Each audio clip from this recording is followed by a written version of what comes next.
Good morning.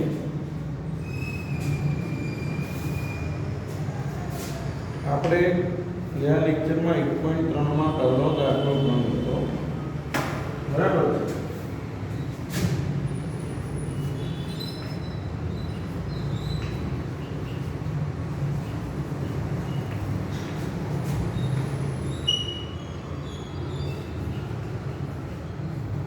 હવે એની અંદર જુઓ તમે 1.3માં દાખલા નંબર 2. જો એક ફર્નિચરના બનાવટની વસ્તુ ઉત્પાદનમાં વપરાતી 6 જુદી જુદી વસ્તુઓ અંગેની માહિતી નીચે પ્રમાણે છે. તે પરથી 2014ના આધાર વર્ષે 2015નો સૂચકાંક ગણો અને તેનું અર્થઘટન કરો. વસ્તુમાં ABCDEF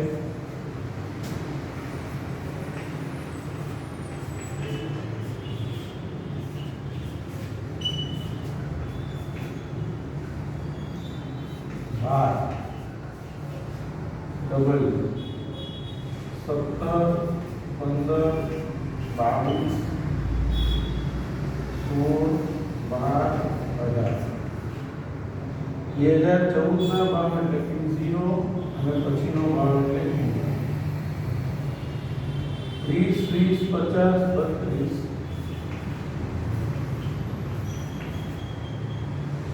40, 40,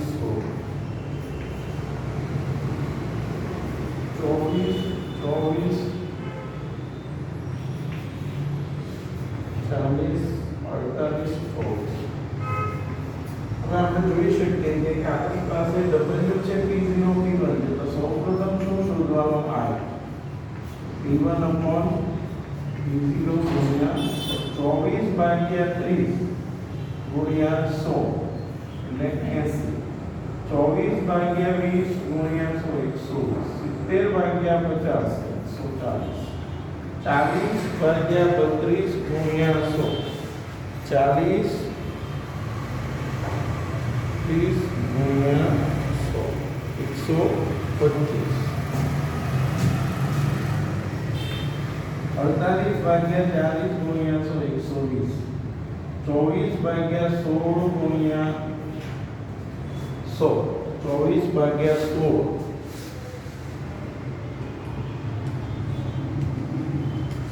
એટલે 150. હવે I છે અને W છે, બંનેનો ગુણાકાર I 80 ગુણ્યા 70 160. 15 12 180 1800 બરાબર 22 30 1600 ને 400 125 ગુણ્યા 16 16 ગુણ્યા 125 16 ગુણ્યા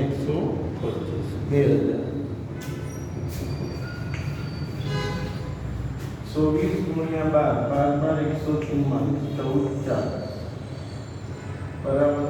અને અહીંયા 27 0 6 ને 8 14 ને 4 1 ને 3 4 ને 8 12 ને 4 16 ને 7 23 2 ને 1 3 ને 4 ને 3 7 ને 9 ને 10 ને 12 112 380 ટોટલ આનું કરીશું 100 બરાબર. તો 2015 નો સૂચકાંક વર્ષ 2015 નો સૂચકાંક sigma IW upon sigma W 12 ભાગ્યા 123.80 2015 ના ભાવમાં 23.80 માઈનસ 100 23.80% વધારો થયો. બરાબર. અર્થઘટન કરો જ્યારે પણ કે એટલે આપણે જે જવાબ હોય એમાંથી કેટલા માઈનસ કરવાના 100 એટલે એનું શું થઈ જશે? અર્થઘટન. બરાબર છે. હવે એની પછીનો દાખલો થઈ ગયો છે ત્રીજો ચોથો, બરાબર છે. પાંચમો દાખલો પણ આપણે ગણી લીધો છે. હવે છઠ્ઠો પણ થઈ ગયો છે. હવે આપણે ગણવાના છે જીવન નિર્વાહ ખર્ચના સૂચક. પેજ નંબર 32 ઉપર જે ઉદાહરણ નંબર 17 છે, પેજ નંબર 32 ઉદાહરણ નંબર 17 એ આપણે ગણીશું, બરાબર છે. પેજ નંબર 32 ઉપર ઉદાહરણ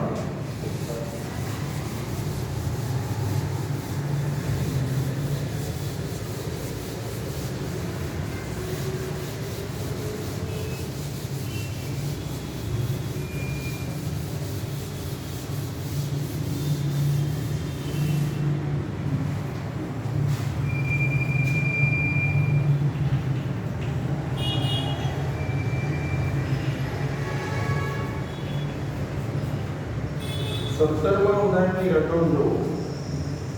જીવન નિર્વાહ ખર્ચની વસ્તુઓના જુદા જુદા સમૂહોના સૂચકાંક અને તેમના ભાર વિશેની નીચે જણાવેલ માહિતી પરથી કૌટુંબિક બજેટની રીતે જીવન નિર્વાહ ખર્ચનો સૂચકાંક ગણો. હવે કૌટુંબિક બજેટ એટલે શું આવશે? IW ની રીત આવશે, બરાબર છે. તો કૌટુંબિક બજેટની રીતે જીવન નિર્વાહ ખર્ચનો સૂચકાંક ગણો. સમૂહ ખોરાક, કાપડ, વીજળી, ઘરભાડું,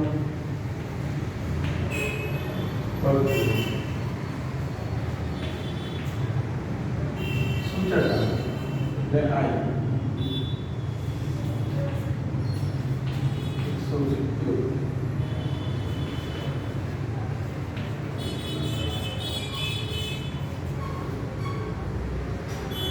બહાર એટલે 46 10 7 12. હવે સૌપ્રથમ બંનેનો ગુણાકાર આવી બરાબર છે. તો 281 ગુણ્યા 46 12 926 1770 171 ગુણ્યા 7 12 46 25 6000 50 બરાબર. સરવાળો કરીશું 6 ને 4 12 1 અને 3 ને 7 10 બીજા 15 ને 100 ને 5 21 2 ને 9 11 ને 7 18 ને 20 25 500 2 4 2 12 14 ને 13 15 ને 16 ને 18 ને 24 512 અહીંયા આવશે. હવે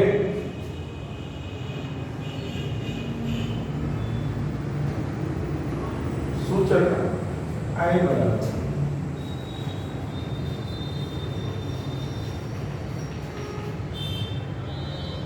સિગ્મા IW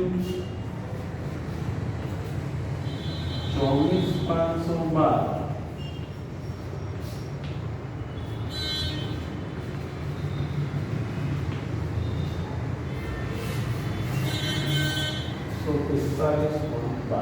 બરાબર છે. તો ચાલુ વર્ષના કુલ ખર્ચમાં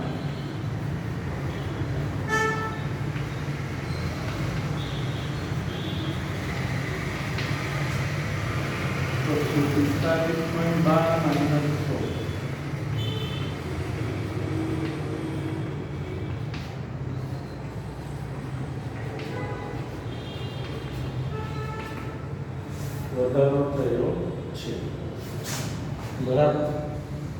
હવે આપણે ગણીએ છીએ ઉદાહરણ નંબર 18. તો જો ઉદાહરણ 18 જે છે એમાં રકમમાં જો બે પ્રશ્ન છે. એક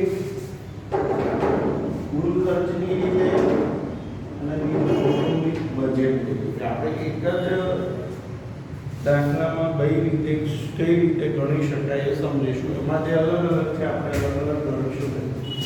તો જો ધ્યાન રાખજો.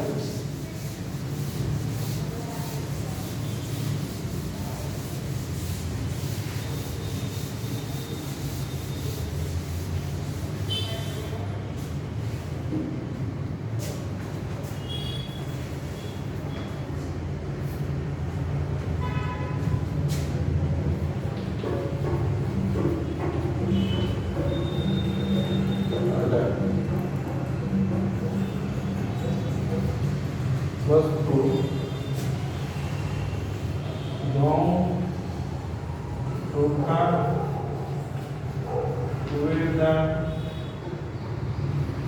તેલ કાપડ કેરોસીન. હવે દાખલામાં જો તમે એકમ આપેલું છે, એકમ હોય ત્યારે બધી વસ્તુ બદલવી પડે. મેં તમને પહેલા પણ આવા દાખલા ગણાવેલા છે.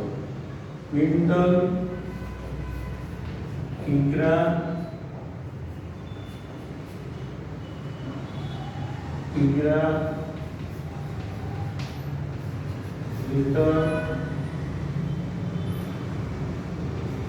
લીટર અને લીટર. 2014 નો જથ્થો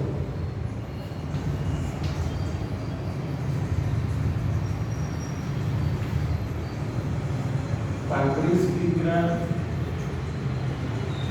25, 20, 10, 20, 15. હવે એક વસ્તુ સમજો બેટા, અહીંયા ક્વિન્ટલ છે, આ તો Q0 નહીં.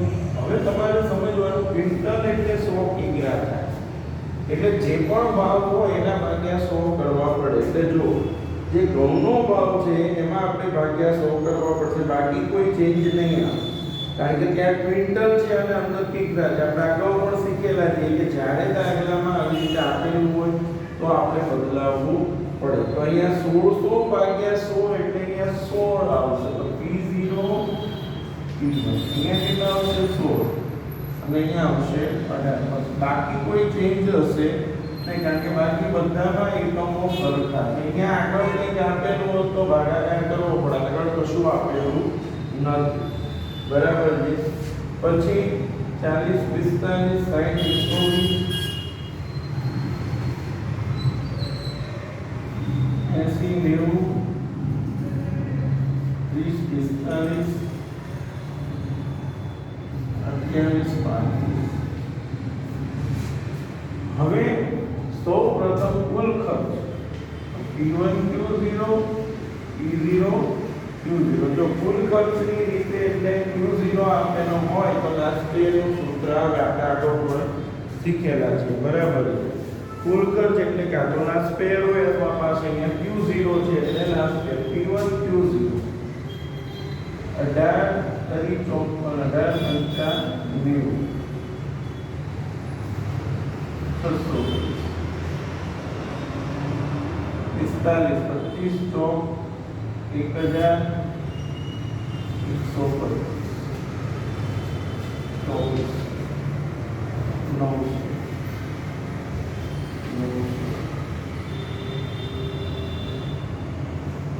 54, P0 Q0 16 તરી 48, 16 560, 1200, 800, 600, 15 દુ 30, 15 400. સરવાળો કરીશું તો 630 વત્તા 1125 વત્તા 2400 વત્તા 900 500 900 વત્તા 900 વત્તા 500 25 64 80. P1 Q0 નું ટોટલ આવશે 64 80. આનું ટોટલ આવશે 12 22 8 36 40 કેટલું આવશે ટોટલ? 45 80. બરાબર છે. જો આ આપણે જે ગણતરી કરી એ કુલ ખર્ચની. હવે આ જ દાખલામાં આપણે IW માટે પહેલા તો I શોધીએ. P1/P0 ગુણ્યા 100. જો ચોપડીમાં અલગ અલગ બંને આપેલું છે, આપણે અલગ નહીં ગણી, એક જ રકમમાં બંને થઈ જાય. એ કેટલું ઈઝી છે તમને ખ્યાલ આવશે. I બરાબર P1/P0 ગુણ્યા 100. 18/16 ગુણ્યા 100 112.5. 45/40 ગુણ્યા 100 120/60 એટલે 200. 90 ભાગ્યા 80 ગુણ્યા 100 તો 112.5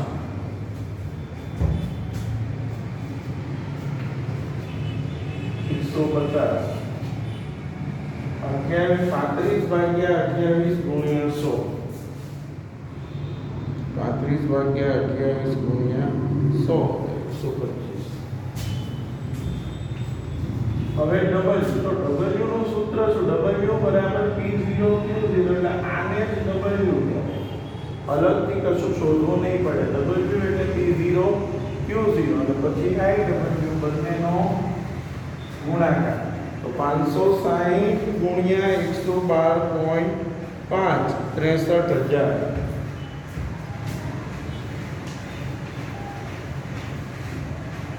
1,12,500 800 ગુણ્યા 112.5 તો 90,000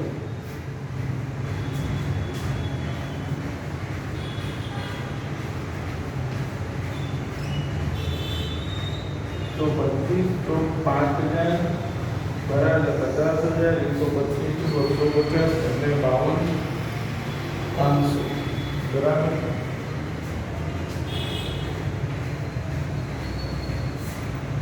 સરવાળો કરીશું IW માં 63,000 વત્તા 1,12,500 વત્તા 240 બરાબર છે જો 63,000 વત્તા 112,500 વત્તા 6,48,000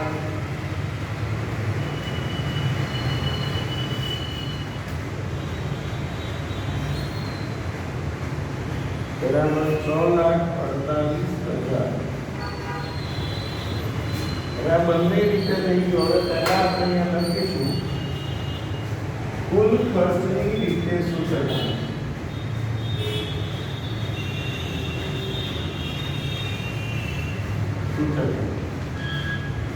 યાદ રાખો આ બંનેનો જવાબ હંમેશા સરખો જ આવે બરાબર છે જવાબ હંમેશા સરખો આવવો જોઈએ 6480 ભાગ્યા 4580 ગુણ્યા 100 6480 ભાગ્યા 4580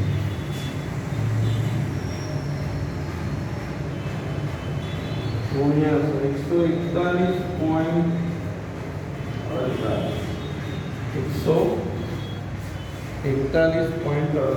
અને બીજો કઈ રીત હતી જીવન નિર્વાહ